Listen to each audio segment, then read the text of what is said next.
Khalifa Mbay mi fi nekkoon yoroon xilaafa ji bootoon njaboot gi Maodo si bootoon bu leen ko fàtte di ñaanal. C'est Dr Yankhoba Faye, le coordinateur de l'équipe médicale COSCAS du comité d'organisation du Gamou de Tivaouane. Depuis plusieurs mois, nous nous attelons à la préparation de cet événement religieux et si important. Auparavant, nous nous sommes rencontrés entre nous, le COSCAS, pour avoir plusieurs réunions de préparation. Et après cela, nous avons assisté aux réunions de CDD qui étaient présidées par le préfet de Tivaouane en présence du président du COSCAS, Ousmane Sam. On avait fait l'ébauche de toute l'organisation et de tous les acteurs de cet événement, que ce soit de la santé, de la sécurité, de l'hydraulique, etc. À l'issue de cette réunion, une autre réunion a été convoquée par le gouverneur de Thiès en présence du représentant du Khalif et toujours du comité d'organisation. Là, on avait entériné définitivement sur le plan organisationnel toutes les activités qu'on devait mener et ça devait être finalisé au ministère de l'Intérieur par le ministre et le porte-parole, toujours en présence du comité d'organisation. Et voilà arrivé à cet événement. Bon, avec le médecin-chef de district et la directrice de l'hôpital, accompagnée du président de la commission santé de l'hôpital, nous avons pu mettre sur pied une cartographie des différents postes de soins de la ville. Nous avons rendu compte au médecin-chef de région, Dr Malik Ndiaye, et ensemble nous sommes allés voir le Khalif pour lui présenter définitivement le plan de la couverture médicale. Sur ce plan de la couverture médicale, c'était plusieurs axes. D'abord, il y a le côté sanitaire, le volet préventionnel qui est dirigé par le service national d'hygiène.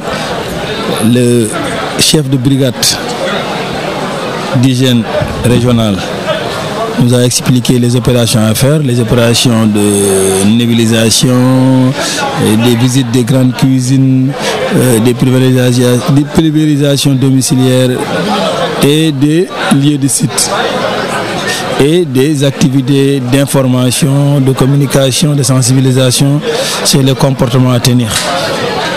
Sur le plan médical, la couverture médicale proprement dite, on a eu 60 postes médicaux qui sont installés, avancés, 60 postes médicaux avancés dans différents sites stratégiques de la ville. Il y a aussi des points fixes dans la ville qui sont au nombre de 6. Nous sommes dans un point fixe actuellement qui est le quartier général du comité d'organisation, la commission santé du comité d'organisation, qui se trouve au niveau de la grande mosquée. Et vous voyez que nous avons les consultations. L'hôpital en fait partie, qui est l'hôpital de référence. Comme nous travaillons à plusieurs niveaux, les postes de santé avancés et les postes médicaux avancés, ensuite les postes médicaux fixes et l'hôpital. Donc c'est comme ça qu'on travaille. Les postes médicaux avancés vont consulter et référer au niveau des postes médicaux fixes et les postes médicaux fixes vont référer au niveau de l'hôpital. Okay. Au niveau de ce poste, nous travaillons avec 200 personnes à peu près, parce que les 300 personnes qui complètent l'effectif de 500 que nous avons sont au niveau de différents paiements qu'on appelle poste médical avancé. Et ici nous avons un pool de consultation. Il prend la consultation générale, la consultation pédiatrique et la consultation gériatrique. Et si on a des cas qui demandent un avis d'un spécialiste, là on l'appelle spécialiste. Il y a aussi un pool dentaire. Et vous voyez, il y a 3 camions dentaires. On fait la consultation dentaire et les extractions en même temps. Et un pool de soins. Il y a les urgences, la salle d'observation et l'infirmerie. L'infirmerie qui joue un pool dans l'urgence et dans les diagnostics. À part ça, il y a l'hébergement et le secrétariat. C'est comme ça qu'on fonctionne. On fonctionne toutes les 6 heures. Il y a des équipes, une équipe toutes les 6 heures. Donc on fonctionne. Bon. À part ça, tout le reste, c'est une question de coordination au niveau central. Il y a la régulation qui est gérée par le SAMU national. Et si on dit à évacuer, on les appelle. Là, on les indique les affections qu'on a et comment se présente le malade pour l'évacuer. Et la dernière commission, c'est la commission qui est chargée de faire les visites à domicile. C'est l'équipe mobile. Souvent, on nous appelle au niveau de domicile les marabouts ou bien des grands sites d'hébergement. Nous sommes obligés d'amener quelqu'un pour voir. Donc, on a créé cette commission qui sillonne, qui se déplace et qui va faire la consultation au niveau du domicile.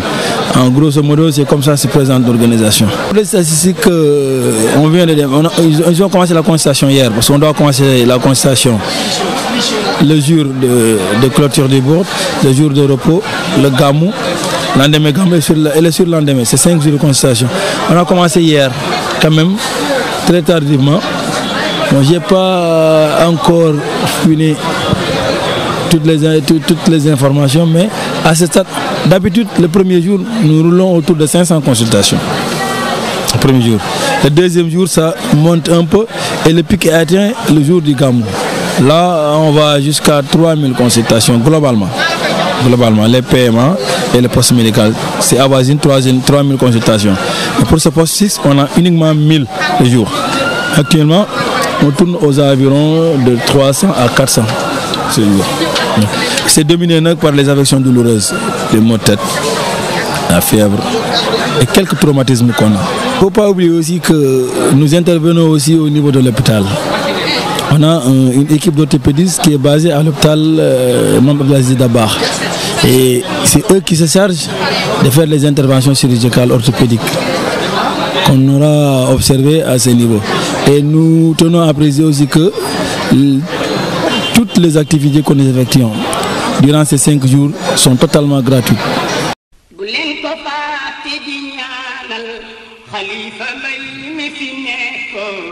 Yaron khilaf jiboton njaboot ki Maodo si boton